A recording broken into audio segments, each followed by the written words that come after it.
Hi, I'm Kate. Let's talk theater. Today, I've got the playbill binder out and ready, and we're going to go through half a year's worth of Broadway because I have seen a lot. This is going to be Broadway only, not off-Broadway, not tours, not regional. We're going to go through and do some kind of rapid reviews of a year in Broadway so far. I'm going to give you a star rating, just a snippet of what I liked, what I didn't like, and maybe if I would see it again, who I think would be a good audience for this show. I think most shows have an audience somewhere. It's just about finding it. So let's talk about it. First up, we have Harmony. I still am not over the fact that Harmony closed shortly after I went to see it. It's so beautiful. It's so beautiful. I give it 5 stars, 5 out of 5 stars. I love what they did. They took a real story of the comedian harmonists, but still made choices when it came to how they were going to then dramatize it. And I think that is really important. And there have definitely been shows sort of about historical pieces that don't feel like they're really choosing a narrative. And I think that's really important. You have to sort of, yes, they're real, but you have to turn them into characters for the sake of storytelling. I saw it twice. I would have seen it again. I wish I could have. I am incredibly saddened by the fact that it was completely snubbed by the Tonys because I think it deserved more. And this is the newer playbill, so when it first came out, it had a different cover, and this is what you'll see on like the magnet poster. And so as you can see, they added a Julie Benko feature. She was not really featured in it before, which I think was the completely correct move because she was really an important part of the show and her storyline is incredibly important. What I love about Harmony as well is that it was not only telling a historical story, telling a piece of history that we'll call them 1930s villains for the sake of YouTube, not only telling a story that the 1930s villains wanted to erase, their work became contraband, but they've actually continued beyond the stage. There's a podcast about the comedian harmonists. I think it's called Who Were the Comedian Harmonists? And so it dips into a little bit more of the real story. And I think that's really important. I think if you're going to tell a story of serious topics like this, real historical topics like this, you should really commit to doing more beyond the show. And it definitely feels like they've done that. Next up, we have Moulin Rouge. This was my seventh time seeing Moulin Rouge. New cover, which I'm obsessed with. It's so gorgeous. It was okay. I love Moulin Rouge. In general, I would give it a 5. Obviously, I would see it again. I've seen it many times. I love this show. It just does jukebox musical right. I think so often you see jukebox musicals sticking to one catalog, having to really force the story into the songs. Whereas I really love that Moulin Rouge picked every song from like the 1800s up until like 2015. And that really allowed them to take the story as originally told in the movie and make the songs work for them. And what they also do is piece together a ton of songs. There's over 100 songs in the musical. Sometimes it is like rapid fire song, like 2 lines from one song, 3 lines from another. What I love about that is that it has the jukebox feel of familiarity. That's why we go to jukeboxes, right? We want to have something that we're familiar with. But at the same time, once a song starts, you never know where it's going because it's very rare that they're going to sing just one song straight through. And I love that. I think that's really creative and it adds a lot of value. I will say when I went to this show in particular, I saw Casey Cott. I didn't love him. He was good. Like, he's talented. I just think Moulin Rouge is such a show of spectacle and vocals, like thrilling vocals and dance and everything. And this was Casey Cott's Broadway debut. And so I think it was just a lot to ask of a Broadway debut. Like, he did well, but I wasn't blown away the way Aaron Tveit or Derek Klenow would have blown me away. Again, I just think it's a lot. I would love to see what else Casey Cott does because I think there's definitely room for him to find a role that fits him more vocally and like his stage presence. All those things I think just take time to craft. And we can definitely all think of people that we've seen really grow if you've been able to see them through multiple shows over time as an audience member. So in general, love Moulin Rouge. Would absolutely go again, hope to go again. It's definitely a show that is like a family show. Like, you can go and have a really good time as a theater lover. just don't take it too seriously, right? It's not being asked to be taken seriously. Like, it is silly, it knows it's silly, and I appreciate that too, because I think sometimes jukebox musicals want to say something and be a little too melodramatic, and it just doesn't work. This leans into the silly. They really ham up some of the delivery of these songs. It's very campy, and I think it's really a musical that you could take the theater like lover to, but you also take the more casual theater fan, and they're gonna have a good time. And we have Shucked. This was actually, I saw Moulin Rouge at the matinee and Shucked in the evening. It was my first 2-show day. I don't think I would do it again. I don't live far enough from New York to feel like it is worth it to do a 2-show day, because it is exhausting. It doesn't really save you that much time because of the break in between shows. So it was just a very tiring day. My back hurt from carrying my backpack around all day long. But it was absolutely worth it to see this. This was the final performance of Shucked. This was my 5th time seeing Shucked. Shucked is so funny. Shucked was the funniest show on Broadway. And we didn't appreciate it enough while it was there, clearly, because it closed after, I think, 9 months. I was so happy to be able to see the final performance. You could just tell they were really having a good time, throwing out lines on top of lines on top of lines, a little extra improvisation. Alex Newell cried, so I cried. Getting to see Alex Newell perform, independently owned, 5 times, was a religious experience. And this show is so funny, and I know that they approved a movie, and as far as we know, it's like a movie, not a pro shot. It should be a pro shot. I mean, if there was ever a musical, that should absolutely be a pro shot over the movie. It's this, because the audience participation and reaction and getting to play around with that is so much what this musical is. Getting to break the fourth wall is so much what this musical is, and it's definitely, I really hope the rumors are not true. Overall, 5 out of 5. So this show was really for anyone. It's going to be touring. Take anyone to see this. Like, your grandfather will love it. Your mom will love it. Your sister will love. Everyone will love this show. The jokes are just really universal. It's a lot of like plays on words and puns and things that I feel like most people will drive with. It doesn't feel like it's generational in its comedy, and I think that's really amazing. And you should definitely take everybody to go see Shucked. The Notebook, my baby. This was the first time seeing The Notebook. It was the first preview, and the playbill has a little sticker, and they gave us keychains that say first preview on Broadway. So cute. I just love that. I think sometimes taking a chance on a show that has literally not been seen yet, that's a big deal, and it's a big deal to like spend your money and get that done. So I really appreciate The Notebook taking the time to show a little bit of appreciation for the fans who showed up that night and kind of marked something that was pretty special. I think a really important piece of creating a show is creating an audience relationship. You want to get people to come back as much as you want to get new audience members, and little things like that I think are meaningful. This show blew me away. I still have never seen the movie, and I only read the book after seeing the show twice. And I was never interested in the movie. I'm still not. I still haven't seen it, as I said. Don't know if I ever will. But Ingrid Michaelson wrote the score, so I was showing up. I love Ingrid Michaelson. I have been so excited since it was announced, since I heard her sing a song that then didn't make the cut back in 2019 during her Stranger Songs concert. And it's everything I could have wanted. This was going to be my next Waitress. And it absolutely is, and I'm so excited to have a musical that I really love and I really care about for the first time, like, as an adult, as somebody who has the means to go again and again. This show is so beautiful. 5 stars.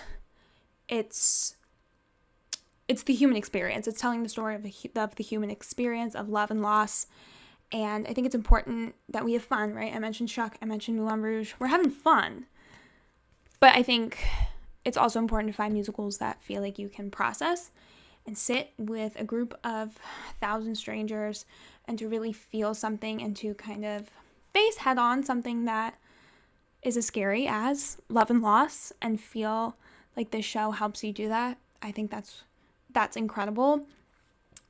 Take your friends, take your significant other, take your mom, take everybody to see The Notebook. Again, it's just, as a review called it, life affirming. I've never agreed with a review more. Sweeney Todd, Sweeney freaking Todd. Why is this show so incredible? Why is it so good? Look at them. My babies. I love them. This was so good. So I had seen Josh and Annalie twice and was so excited because loved the show, loved the direction the director took the show, and I love Sutton Foster and Aaron Tveit.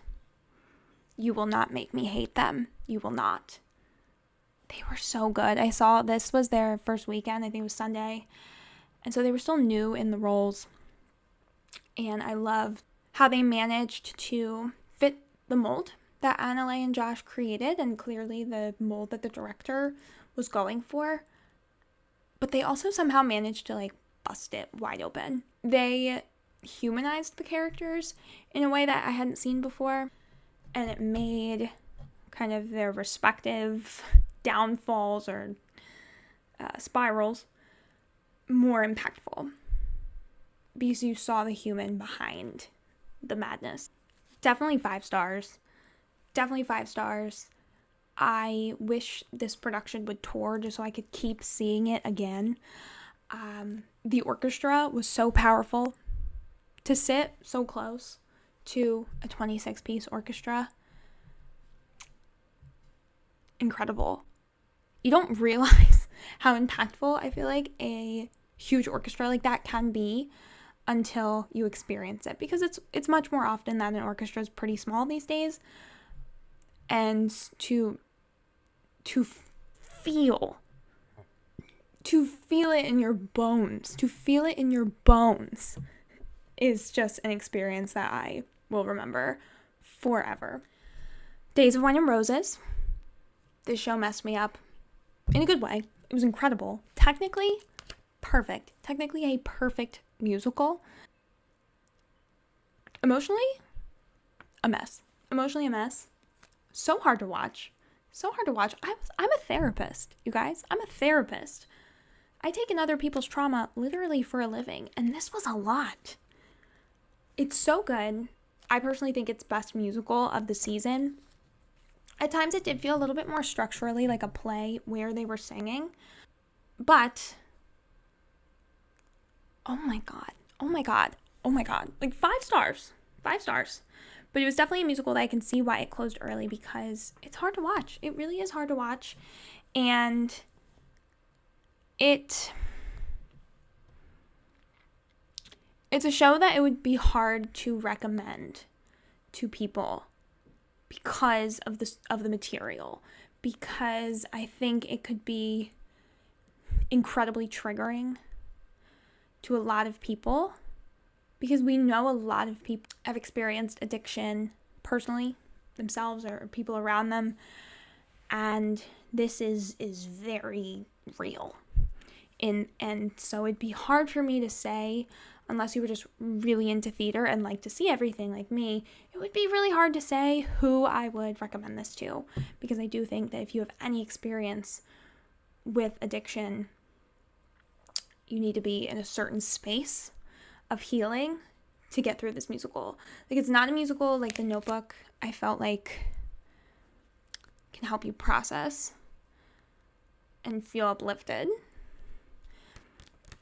Not this baby. This baby is not leaving you uplifted. This baby is leaving you sad as hell. Still good though. Amazing performances. But yeah, hard to say who I would tell to have seen this musical, and unfortunately I understand why it closed. But it is a story that should be told. We need stories like this. We need people to experience kind of vicariously very real traumas and struggles that people go through. Addiction is often not really explored this well, but it's hard to create art like that in a world where we also need to make money, and I think that was sort of Days of Wine and Roses' downfall. I went back to The Notebook for opening weekend. I cried just as much. I felt ill by the end of it. One of the things I love about this musical is the use of the 3 life stages of Allie and Noah. I think it's so impactful to utilize memory in the way that they do. You'll often see older Allie and older Noah looking upon the younger versions of themselves, but I think is even more impactful at times having the younger Allie and Noahs looking upon the older ones. And it just, like, it gets me right in the chest, right in the heart, to think of this thing that it isn't possible, right? It's not possible. But to think if it was, like, how would our younger selves view us now? What if we could see what has happened to us, what we've become? What would that be like? And I think it shows sort of like making our younger selves proud and trying to honor at our most innocent. It's easy for us to just focus on what we want and make it can feel simple. And I think what the Notebook shows us is that sometimes we need to listen to that part of ourselves and kind of make that part of ourselves proud. And the fact that we can see the younger Allie and Noah look upon the older ones is just so meaningful. It hits me right in the gut. It hurts. It's gorgeous. It hurts and it's gorgeous is probably the tagline for this musical. Water for Elephants. I saw this opening weekend. I would say it's a 3-star. It's stunning to look at. The choreography and acrobatics are amazing. The way that the acrobatics, I don't even know if that's a word. It's fine. The acrobatics are used to evoke emotion from certain characters, specifically a scene with Marlena's horse. I won't give any more away. But the horse is played by somebody doing kind of aerial stunts, and it's gorgeous. So moments like that are super impactful, super entertaining. But the story itself, I just didn't really connect to it. The score, I didn't really connect to. It just felt like it needed a little something. It felt like it was just like, oh, old man tells story of love. Also, there's an elephant, and it's like I just needed a thesis. I needed to feel like there was a point to it. And it felt like the point ended up being the acrobatics and the spectacle, which is fine. Again, Moulin Rouge is like all spectacle, and I love it. But it's like if you're going to go for it, like go for it. Go for the spectacle. Be really intentional about that. And it just felt like they were trying to play in between spectacle and like heartfelt, and it just wasn't working. It wasn't working for me. I think this is definitely a musical that is still enjoyable. It's something to see. I don't do Cirque du Soleil kind of don't go to Cirque du Soleil kind of things. I don't know if you would be impressed if you did, but as somebody who doesn't, I was incredibly impressed. It was really cool to see how they worked that into the story and did it on a Broadway stage. I was definitely very wowed, and I think it's the kind of musical that you can bring kind of your casual theater goer, family, friends. You know, if they're coming by, they want to see a show in the city, this is definitely going to be something that is cool and enjoyable, but it's not a musical that you're going to walk out of and want to, like, simmer in your brain and sit with and critique and like work with and chew on. And I feel like that's usually what I go for. But like it still has merit. It's still entertaining, and it still has really great performances. Spamalot. The world slept on Spamalot. I don't know what happened. I don't know what went wrong. It was a very stacked cast, but the world kind of slept on Spamalot, and I'm not gonna lie, I had no interest in Spamalot either.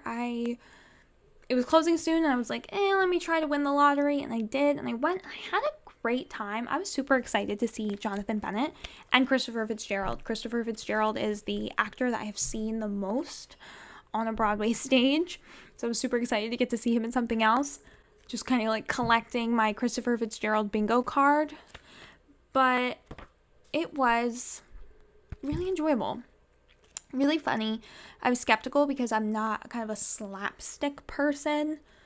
The energy was infectious, and it was just kind of like campy and cheesy and fun. Leslie Kritzer was putting her life on the line for us as the Lady of the Sea. Is that her name? The Lady of the Lake. Close. All in all, I'm going to give Spamalot a 3.5. We're going to give it a 3.5. It accomplishes what it sets out to do. It's family friendly, which is also why I'm surprised that it didn't do super well. Because I think it's hard to find a show that's family friendly for the kiddos, something that's going to be familiar to, grandparents and then parents. It's too bad it didn't even get to do its full limited run. Hell's Kitchen. Now, Hell's Kitchen I saw in previews, so I'm going to say maybe it got tweaked a little bit, but also from reviews that I've heard from other theater influencer types, it probably hasn't. Hell's Kitchen, I'm going to give it a 3. It's the kind of show that is incredible in the moment. I mean, the vocals are stunning. Alicia Keys' music fits the musical genre so well. There were songs, I'm not super familiar with Alicia Keys, so I only knew her big hits. And I actually thought that more of the songs that they were singing were original because I knew she had written some original. She'd only written 2 originals. But they worked. They worked for the story, but the problem is the story. It just felt like they couldn't decide what they wanted it to be about. And they had a couple good points that they could have kind of like zoned in on more and kind of like made those bits a little more like juicy, but instead they kind of stayed surface level on a handful of different storylines. I would have really loved to see the show dip in to the history of the piano teacher. They had images of Black female pianists being projected up, and it felt like that was going to be like super meaningful, and like, is that going to be where we go with this?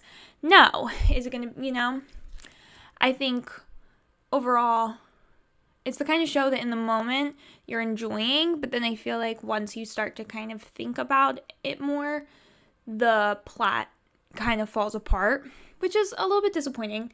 Again, still fun if you like that era of music, if you like Alicia Keys, you're going to have a good time. The vocals are worth the price of admission in and of itself. So I would say it's still good. It's still a good time. It's a jukebox musical, but it didn't feel super jukeboxy. I think because Alicia Keys' lyrics are about feelings, about vibes, they were able to apply them to their story in a way that worked. But yeah, it's good. It's good, but it's not. It's like, I don't think I want to see it again, and then I see a clip of Shoshana Bean, and I need to go back, I got to see Sweeney Todd again, because I was absolutely blessed. I just want to reiterate a specific point, and I made a TikTok about this where I went a little more in depth about it, but I want to point out some of the hate on Aaron Tveit and his voice, his tenor voice, and how I really think it worked. And I think it's silly to think that because a role was written a certain way, we have to stick to it forever. And because it's supposed to have some sort of meaning for the role to have a certain vocal style, vocal tone, vocal range, we have to keep it that way. And instead, I took Aaron Tveit's portrayal and the way his voice sounded, and then read the character differently. And I think the way he portrayed the character worked with what his voice was naturally bringing to the role. I heard people say that he sounded like an Antony, and I was like, no, that's amazing. That's actually amazing that he sounds like an Antony, because he was a naive, he says it. He was a barber and his wife, and he was naive. He was naive. He loved a woman with yellow hair. He was normal. He was living an upstanding life in society, and then everything was taken away from him. He wasn't born mad. He was made to be this way given his circumstances, and so I think it works that during songs like the Joanna reprise, his voice blends so well with Antony when he is singing about his family, the thing that grounded him, yet also losing it. Suffs pleasantly surprised me. I went into Suffs expecting a really cheesy, poorly constructed feminist story. And it wasn't.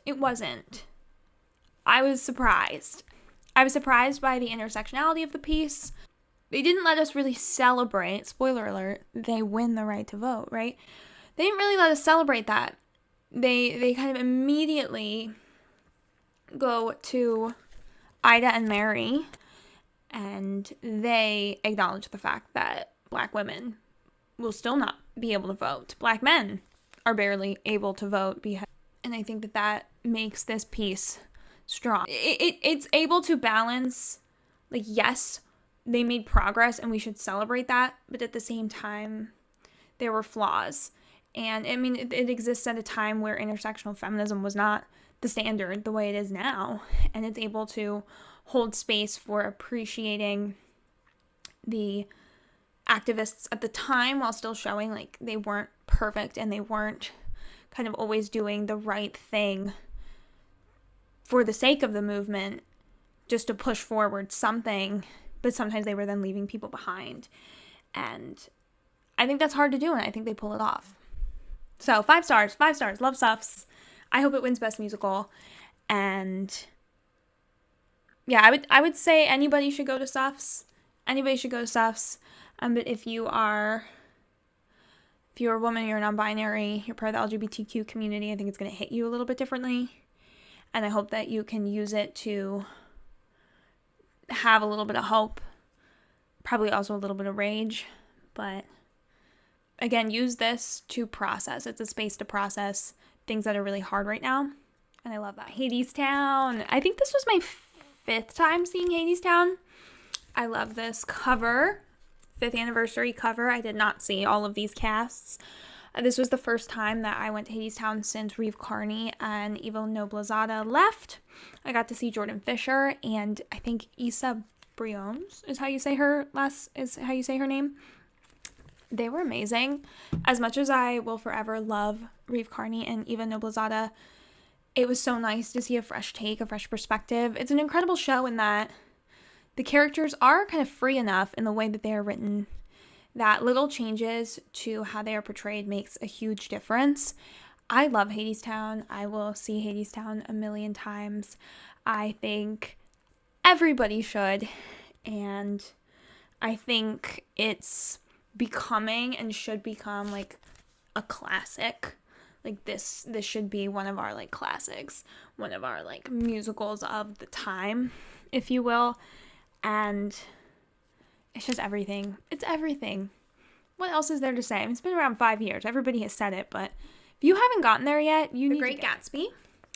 I saw this at the Paper Mill, and I will absolutely tell you, if you saw it at the Paper Mill, go see it on Broadway. They made a lot of really positive changes. At its core, I think it's in a lot of ways not what people who are obsessed with the book are looking for, but that doesn't make it a bad thing. I think it takes the lens of sort of like who can afford to love in this time, in this class structure, and what it kind of means to be able to afford to love is different for Gatsby and Daisy. It's a lot of the glitz and the glam.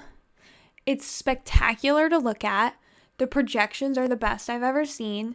They so seamlessly blend set pieces into projections in a way that blows my mind. Take the fam to see it. It is mega musical. It is fun. Obviously, there are some serious moments, but it's really a love story where the barriers are like the classism at the time and what wealth structure. And I mean, Jeremy Jordan. It's Jeremy Jordan. The way that he can sing with just a power and a volume that feels like it's going directly into your eardrums is just unreal. And for that alone, I would say it again. It's just that simple. Lempicka. I'm sorry, but I'm gonna have to give Lempicka a 2 stars. I'm sorry. I know I wanted to like it. I wanted it to be good.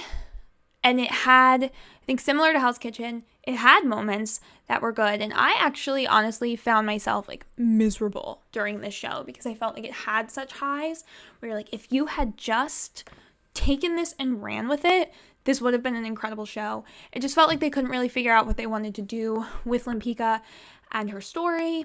It didn't really feel like there was a thesis, if you will. You know, the show kind of started off in the opening number talking about love. Then it started talking about, her experience through being in France in the 1930s, and what was rising there. Then maybe it's about feminism. Is she manipulative? Does she even love these people? Can she love? I don't know. And I think it didn't do what Harmony did, in that we don't know what was actually going on in Lempicka's head, because we weren't Lempicka. And I think this show needed to make choices about how they were going to portray her, and it just felt like they were afraid to do that. And that was a huge downfall, because I left feeling like I didn't know Lempicka. And again, I don't need to know the real Lempicka. I was disappointed to learn some of the changes that they did make. And that's what's wild, is they made huge changes to her actual facts of her life story, but then again didn't really decide on who is Lempicka. And I think that's necessary to tell a good story. And yeah, there were some moments that were incredible. And if anything, it made then the not incredible moments feel really not incredible. It was a lot of tell, not show. And it's unfortunate, because the cast was incredible. The set, oh my god, the set and the lighting and the costume. Visually, for a show about art, visually, they understood the assignment. Absolutely. Gorgeous, gorgeous. It's a show that I'm glad I saw, because I want to see all kinds of theater, and I don't think I have to think it's perfect to be glad that I saw it and think critically about it. And, I think in that way it has meaning, and I'm excited because I then know a little bit about Lempicka now. I've now discovered her art that I didn't know about before. I bought a biography, so I want to learn more about her. So in that regard, I think the show did its job, and yeah, I'm excited to read the book. Heart of Rock and Roll is the new Mamma Mia. I said it. This might be a controversial take, but it is. It's so good. It just does jukebox right. It does silly right. I think you can do a jukebox and you can try to be funny, you can try to be silly, you can try to not take yourself too seriously, but you have to still execute everything perfectly. There still has to feel like there was that, the creative team was on the same page, right? And this just felt like everything they did was so intentional, in the costuming and the choreography and the set, in the delivery of some of their songs, right? And some songs, they were very genuine, and others they were very silly and over the top, and the characterization of a lot of the characters is so ridiculous and over the top, and it was just really fun. And I went into it not being familiar really with any Huey Lewis and the News songs other than what's in Back to the Future, and maybe another hit or two that just probably was in a commercial. You probably heard it on the radio before. But my family were all fans, and so we kind of in that way got to have different experiences, and the fact that I could go in not really knowing anything and have an amazing time and not feel like, oh, this is such a jukebox. They fit the songs to the story so beautifully. And this is just a really great show. It's kid friendly. It's family friendly. Again, that's hard to find sometimes on Broadway, especially when it's just not a Disney show, right? So the fact that it's family friendly is a huge bonus. This is definitely the show that if, family's visiting you on the East Coast, take them to this show. I hope to take some family to this show. I hope to see it stay open through the summer because it deserves it. It just hasn't caught on yet. So if you can, go see Heart of Rock and Roll. So I saw The Notebook again. Yes, I did. Yes, I did. I cried differently this time because this is the one I went to with my boyfriend. So it's just a different kind of crying. I just want to add that Ingrid Michaelson is one of the best songwriters of our time. We are lucky to have her. Going back and listening to her catalog of songs that I've loved for many years with the context of how she then wrote for a musical has made me so happy. It makes me think, how did it take us as a society this long to ask her to write a musical? Because if you're into The Notebook, go listen to Ingrid Michaelson's regular pop work, singer-songwriter work, because it's very similar. This is what she's been waiting for. The way she writes lyrics is just absolutely incredible. She's able to write these lyrics that sound almost like something we would say in our daily life, but it subverts that just a little bit. And they sound really simple, but they have layers to them, and you can take a singular line and break it open. And I think that's part of why this musical has so much rewatch value, because you can hear a line and interpret it differently over time upon listening again and again. I saw Suffs again too. I think Suffs is so good. Like, the score is so good. The way that lyrics are repeated, a la, right, a slogan, a march, something you have on a poster, right? Something an activist group would come up with. I love that. I love how it's used, and it feels repetitive sometimes, but if you're really listening to the inflection, they can make one line sound different over and over again. As more people start to sing it, different characters, it means different things. So I really love that. Grace McLean as the president is the greatest thing in the history of anything. I saw The Notebook again. Want to go back constantly. Again, I think it really does have a lot of rewatch value, not just for the lyrics, but for the stage, for viewing the way in which the different life stages are used and used at the same time. There's usually a lot going on, different characters on stage all at once, and depending on where your eye goes, you can kind of have a different experience. And I think because these different life stages are shown, because it's so much about just like life and the human experience, you can bring different people to this show and kind of through them have different experiences. And I think that brings a lot of value. Like, you feel like you're getting your money's worth. It's a show that you can really reflect on.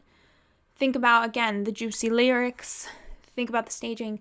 Think about the different life stages and how they're used. And what the show means to you. What the show means to others in your life. What you're pulling from it each time you go. And I think the reality is that Broadway is expensive. And when you find a show that is meaty like this and has all this meaning behind it, and you can really sit with it, it just adds this extra value. And the reality is that value is a really important part of someone's decision making when they're going to see a show. And finally, Merrily. The story of how I even saw Merrily is a story in and of itself. A bizarre day, a fun day, a day of chance and of luck. But in general, Merrily, we roll along. Like, I get it. I finally get it. I finally get the hype. I did not see Daniel Radcliffe, but I did see Jonathan Groff and Lindsay Mendez, who are my gals. That's who I really wanted to see. Got to work on the Glee bingo card, and got to work on my random Broadway compilation album, concept album bingo card, I guess.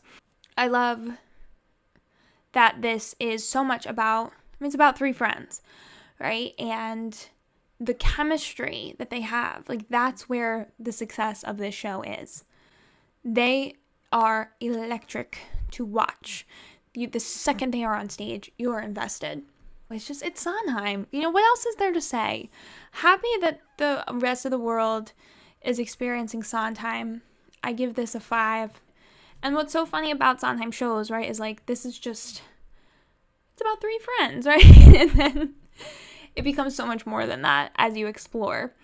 I love, explaining here we are as friends trying to decide where to get brunch, right? Company, a woman or a man turning 35. And we then just get to explore much deeper topics through a very relatable concept and relatable story. So that is my year in theater so far. 6 months of theater. Thank you for joining me. Let me know in the comments below. Do you agree? Do you disagree with my mini reviews? Are there any shows you want to hear more about? Are there any shows I haven't seen yet that I need to get myself to? Let me know in the comments below. Like, subscribe, do the YouTube things. And if you want to see some more theater content from me, follow me on TikTok at TheaterKates. So thank you so much for watching. I appreciate your time today, and stay tuned for more theater content from me.